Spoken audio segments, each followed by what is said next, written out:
بسم اللہ الرحمن الرحیم۔ اللہم صلی علی سیدنا محمد وعلی آل سیدنا محمد وبارک وسلم۔ السلام علیکم۔ آج ہم سورۃ آل عمران کی آیت نمبر 104 سے شروع کریں گے۔ وَلْتَكُن مِّنْكُمْ أُمَّةٌ يَدْعُونَ إِلَى الْخَيْرِ وَيَأْمُرُونَ بِالْمَعْرُوفِ وَيَنْهَوْنَ عَنِ الْمُنكَرِ وَأُولَئِكَ هُمُ الْمُفْلِحُونَ۔ ولا تكونوا كالذين تفرقوا واختلفوا من بعد ما جاءهم البينات وأولئك لهم عذاب عظيم۔ يوم تبيض وجوه وتسود وجوه فأما الذين سودت وجوههم أكفرتم بعد إيمانكم فذوقوا العذاب بما كنتم تكفرون۔ تم میں سے ایک جماعت ایسی ہونی چاہیے جو بھلائی کی طرف بلائے اور نیک کاموں کا حکم کرے اور برے کاموں سے روکے، اور یہی لوگ فلاح اور نجات پانے والے ہیں۔ تم ان لوگوں کی طرح نہ ہو جانا جنہوں نے اپنے پاس روشن دلیلیں آ جانے کے بعد بھی تفرقہ ڈالا اور اختلاف کیا۔ انہی لوگوں کے لیے بڑا عذاب ہے جس دن بعض چہرے سفید ہوں گے اور بعض سیاہ۔ سیاہ چہرے والوں سے کہا جائے گا کہ کیا تم نے ایمان لانے کے بعد کفر کیا؟ اب اپنے کفر کا مزہ چکھو۔ یہ اشارہ ان امتوں کی طرف ہے جنہوں نے خدا کے پیغمبروں سے دین حق کی صاف اور سیدھی تعلیمات پائیں، مگر کچھ مدت گزر جانے کے بعد اساس دین کو چھوڑ دیا اور غیر متعلق ضمنی اور فروعی مسائل کی بنیاد پر الگ الگ فرقے بنانے شروع کر دیے۔ پھر فضول یعنی باتوں پر جگڑنے میں ایسے مشغول ہوئے کہ نہ انہیں اس کام کا ہوش رہا جو اللہ نے ان کے سپرد کیا تھا، اور نہ عقیدہ و اخلاق کے ان بنیادی اصولوں سے کوئی دلچسپی رہی جن پر در حقیقت انسان کی فلاح و سعادت کا مدار ہے۔ اگر یہ یہودیوں کا ذکر ہے تو ایمان سے مراد ان کا توریت پر ایمان لانا ہے، اور اگر منافقین مراد ہے تو ایمان کا مقصد ان کا زبانی اعلان ہے جس کے ذریعے وہ اپنے آپ کو مسلمان ظاہر کرتے ہیں۔ تیسرا احتمال یہ بھی ہے کہ خبردار اسلام کو چھوڑ نہ بیٹھنا، اسی لیے یہ بیان کیا گیا ہے کہ جو لوگ واقعتاً مرتد ہو جائیں گے ان کا آخرت میں کیا حال ہوگا۔ وَأَمَّا الَّذِينَ ابْيَضَّتْ وُجُوهُهُمْ فَفِي رَحْمَةِ اللَّهِ هُمْ فِيهَا خَالِدُونَ۔ تِلْكَ آيَاتُ اللَّهِ نَتْلُوهَا عَلَيْكَ بِالْحَقِّ وَمَا اللَّهُ يُرِيدُ ظُلْمًا لِلْعَالَمِينَ وَلِلَّهِ مَا فِي السَّمَاوَاتِ وَمَا فِي الْأَرْضِ وَإِلَى اللَّهِ تُرْجَعُ الْأُمُورُ۔ اور سفید چہرے والے اللہ تعالیٰ کی رحمت میں داخل ہوں گے اور اس میں ہمیشہ رہیں گے۔ اے نبی، ہم ان حقانی آیتوں کی تلاوت آپ پر کر رہے ہیں، اور اللہ تعالیٰ کا ارادہ لوگوں پر ظلم کرنے کا نہیں۔ اللہ تعالیٰ ہی کے لیے ہے جو کچھ آسمانوں اور زمین میں ہے، اور اللہ تعالیٰ ہی کی طرف تمام کام لوٹائے جاتے ہیں۔ چہروں کی یہ سیاہی اور سفیدی قیامت کے دن ہوگی۔ جو لوگ ایمان پر قائم رہے پھر بدعات اور گروہ بندی سے بچ کر اصل کتاب و سنت پر قائم رہے، ان کے چہرے سفید ہوں گے۔ یعنی جہاد اور امر بالمعروف کا جو حکم فرمایا یہ مخلوق پر ظلم نہیں، اس میں ان کی تربیت ہے۔ جب اللہ تعالیٰ کو ہر چیز کا علم اور ہر چیز پر قدرت حاصل ہے تو اسے کسی پر ظلم کرنے کی کیا ضرورت ہے؟ یعنی جہاد میں خلق کی جان و مال تلف ہو تو مالک کے حکم سے ہر چیز اللہ کا مال ہے۔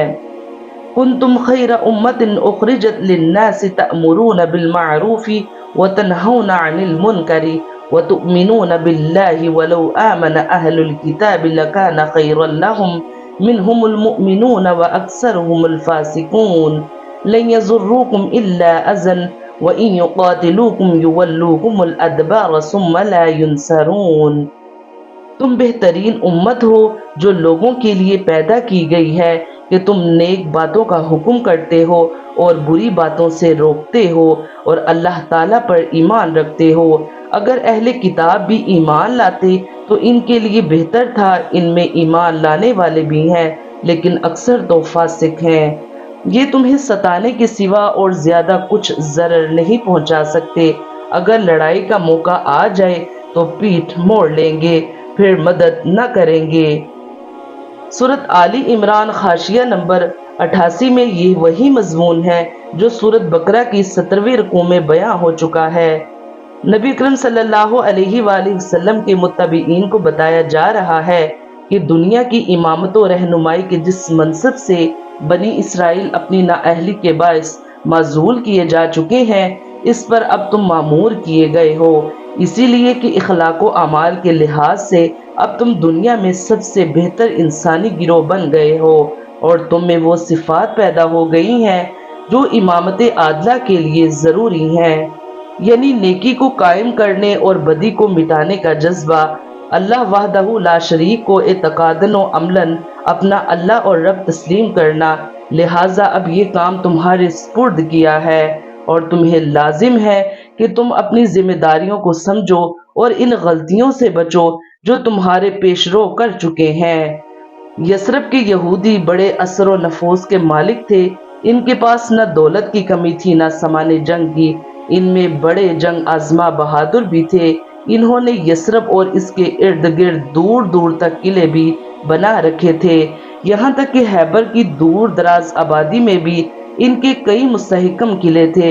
نیز ان کی زندگی کے سب سے بڑی آرزو یہ تھی کہ وہ غریب الوطن بے سر و سامان مٹھی بھر مسلمانوں کو مٹا کر رکھ دیں۔ اللہ تعالیٰ اپنے محبوب نبی اکرم صلی اللہ علیہ وآلہ وسلم اور صحابہ کرام کو واضح طور پر بتا رہے ہیں کہ یہود بائی ہمت قوت کبھی تم پر غالب نہیں آ سکتے، زیادہ سے زیادہ وہ یہ کر سکتے ہیں کہ زبان درازی، فتنہ ترازی اور بہتان تراشی سے تمہارے دلوں کو دکھ پہنچا لیا کرے، اور اگر انہوں نے دل کڑا کے میدان جنگ میں آنے کی کبھی ہمت بھی کی تو پھر بھی شکست کھا کر پاؤں سر پر رکھ کر بھاگیں گے۔ دنیا نے دیکھا ہے کہ اگرچہ ظاہری حالات ناموافق تھے، لیکن قرآن نے جو پیش گوئی فرمائی وہ پوری ہو کر رہی۔ ضربت علیہم الذلۃ اینما ثقفوا الا بحبل من اللہ وحبل من الناس وباءوا بغضب من اللہ وضربت علیہم المسکنۃ ذلك بأنهم كانوا يكفرون بآيات الله ويقتلون الأنبياء بغير حق ذلك بما عصوا وكانوا يعتدون۔ ان پر ہر جگہ ذلت کی مار پڑی، یہ کہ اللہ تعالیٰ کی یا لوگوں کی پناہ میں ہو، یہ غضب الہی کے مستحق ہو گئے اور ان پر فقیری ڈال دی گئی، یہ اس لیے کہ یہ لوگ اللہ تعالیٰ کی آیتوں سے کفر کرتے تھے اور بے وجہ انبیاء کو قتل کرتے تھے۔ یہ بدلہ ہے ان کی نافرمانیوں اور زیادتیوں کا۔ یعنی دنیا میں اگر کہیں ان کو تھوڑا بھی امن چین نصیب ہوا تو وہ ان کے اپنے بلبوتے پر قائم نہیں ہوا، بلکہ دوسروں کی حمایت اور مہربانی کا نتیجہ ہے۔ کہیں کسی مسلم حکومت نے ان کو خدا کے نام پر امان دے دی اور کہیں غیر مسلم حکومت نے اپنے طور پر انہیں اپنی حمایت میں لے لیا۔ اسی طرح بسا اوقات انہیں دنیا میں کہیں زور پکڑنے کا موقع بھی مل گیا، لیکن وہ بھی اپنے زور بازو سے نہیں بلکہ محض بے پائے مردی ہمسایہ۔ اللہ تعالی ہمیں قرآن پاک پڑھنے کی، اس کو سمجھنے کی اور اس پر عمل کرنے کی توفیق عطا فرمائے، آمین یا رب العالمین۔